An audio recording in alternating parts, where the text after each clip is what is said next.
Вот оленина 500 рублей. Я покупала ее за 300 рублей килограмм. С Тополей привозили. Это в Тампонском районе есть такой поселок, где очень много оленей, да.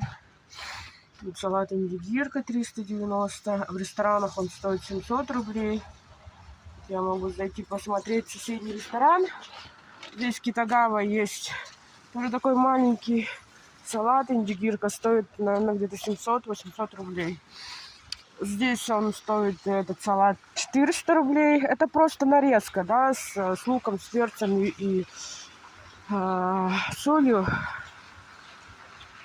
А если самой делать, то ну, вообще нормально получается.